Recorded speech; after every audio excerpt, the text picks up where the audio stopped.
You know, we don't give enough credit to Sega's amazing efforts on level design. They are genuinely creative with how they design the stages.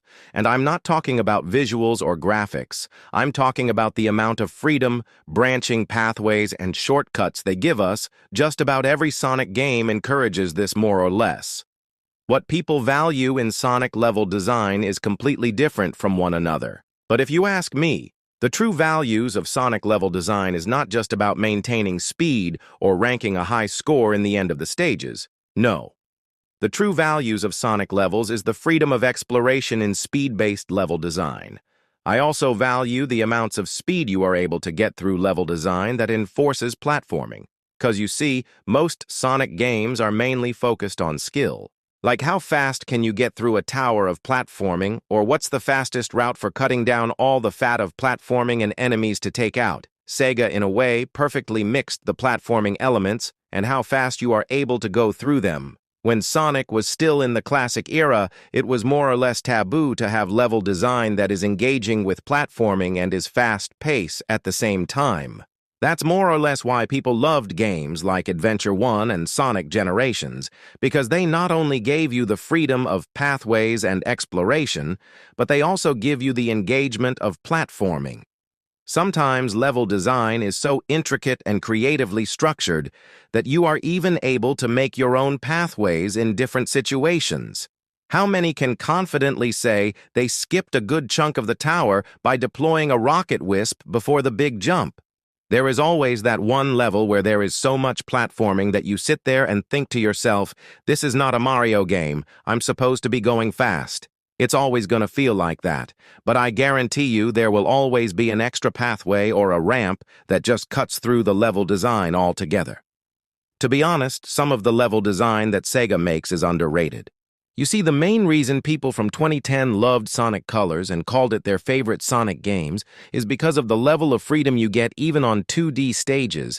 There is multiple pathways you can take that makes or breaks your run. Not many people are able to get through level design in some Sonic games like Unleashed and Heroes that are made to be challenging because they have a skill issue.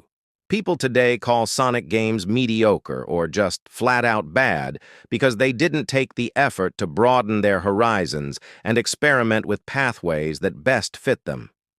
Sega has dedicated themselves to not only make different, vibrant stages, but also give us the engagement of platforming and fighting enemies to even give us access to new pathways. I don't know about you, but I feel like a badass when I'm able to just blast through a pit of non-stop platforming and hills of enemies. Words cannot describe how satisfying it is to clear through something that should take you more than 50 or 60 seconds, but ends up taking you less than 10.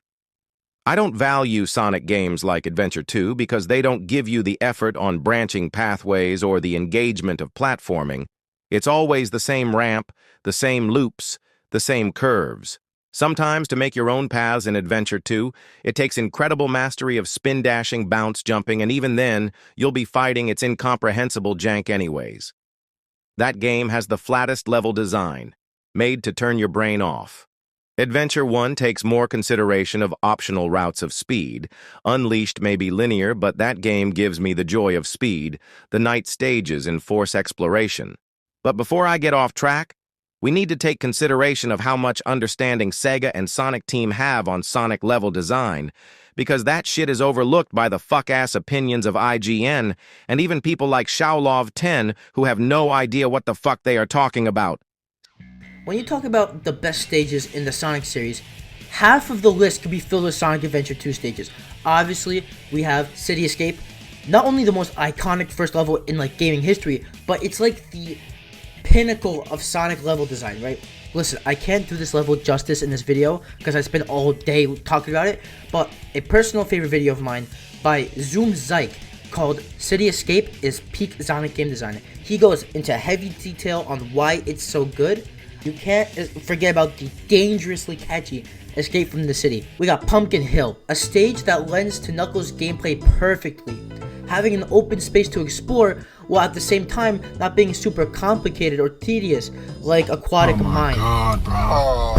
Sega and Sonic Team have outdone themselves with their most recent Sonic game, Shadow Generations, and where it stands Kingdom Valley Act 1 is the best level in the franchise, period.